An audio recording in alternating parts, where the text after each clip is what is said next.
মুসলমান, আজ পর্যন্ত কি শুনতে পেয়েছেন যত মানুষ আল্লাহর নাফরমানি করলো, গাদ্দারি করলো, আল্লাহর বিরুদ্ধে করলো, আল্লাহর আইনের বিরুদ্ধে করলো, কোন মানুষের রেজেকের মধ্যে আল্লাহ হাত দেন নাই, রেজেক বন্ধ করে দেন নাই? তার কারণ হলো এই পৃথিবীর জনমটা হলো পরীক্ষার হল। বাচ্চার এই তো পরীক্ষা চলছে, ইন্টার ফাইনাল পরীক্ষা। এখানে হলের ভিতরে যখন ছাত্রছাত্রীরা লেখা শুরু করে দেয়, কোনো প্রফেসর কোনো ম্যাজিস্ট্রেটটাও কিছু বলে না। মুসলমান, লক্ষ্য করে দেখবেন সে জায়গার মধ্যে বসে বসে যদি একটা ছাত্রছাত্রী যদি বসে শুধু বসেই থাকে, কোনো ম্যাজিস্ট্রেট কোনো প্রফেসর কোনো স্যারেরা কোনো কিছু কথা বলবে না। তার কারণ তুমি লিখতে পারো না লিখতে পারো, তোমার সময় দিয়েছি 3 ঘন্টা বা 10টা থেকে 1টা পর্যন্ত, তুমি এর মধ্যে যদি লিখি পারো না লিখি পারো, তার কোনো দায়িত্ব নাই, কেউ তোমাকে কোনো কিছু কথা বলতে পারবে না। কিন্তু ওর রেজাল্ট যখন হবে তুমি পাস করলা না ফেল করলা, তোমার রেজাল্ট না বাড়লে তুমি বলতে পারবে না।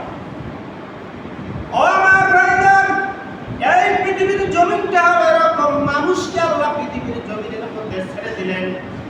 বান্দা বান্দি যেমন পরীক্ষা দিতে গেলে 10টি সাবজেক্টের উপরে পরীক্ষা দেওয়া লাগে বাচ্চান, কিন্তু এখানে মহান আল্লাহ রাব্বুল আলামিন সাবজেক্ট দিয়েছে কোরআন এবং হাদিস। এই সাবজেক্ট অনুযায়ী যারা দুনিয়ার মধ্যে চলাফেরা করবে, দুনিয়ার পরীক্ষা হচ্ছে আখিরাতের পরীক্ষা। এই পরীক্ষার ফলাফল কিয়ামতের ময়দানে যখন বিচার শুরু হয়ে যাবে, আর বিচারের কার্যক্রম শুরু হবে, আল্লাহ রাব্বুল আলামিন নিজে বিচারক হয়ে বসবেন। ওই দিন তোমার পরীক্ষার ফলাফল বাহির হয়ে যাবে। সুবহানাল্লাহ। ওই দিন পরীক্ষার ফলাফল লেখি পড়েন আর না লেখিয়ে পড়েন, আপনি আল্লাহর আইন মানিয়ে চলেন আর না মানিয়ে চলেন, আল্লাহ ধরবে না কাউকে। কিন্তু আল্লাহ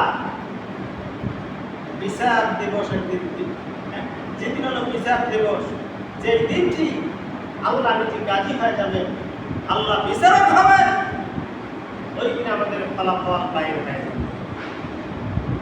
আমার ভাইরা, আসলে আমি যে কথাটা বলতে চাচ্ছি সেই কথা হলো, যেহেতু দুটা করে দল সব জায়গাতে কথা, আমি যদি বলি আরে মানুষ মরে যাব, সবাই হয় না। ঈশার নামাজের সময় যদি 1 মিনিট বেশি হয়ে যায়, 2 মিনিট বেশি হয়ে যায়, মানুষ কত নাক ছিটকে ছিটকে খাইবে। আর ঈশার পরে মানুষ সারা রাত জেগে জেগে আর্জেন্টিনার ব্রাজিল খেলা লাগছে থেকে মানুষের চোখে ঘুম নাই। আমি ওই দিন জিজ্ঞাসা করলাম, ভাইজান কি খবর? তো ফজরের সময় ঘুমাইছি ভাই।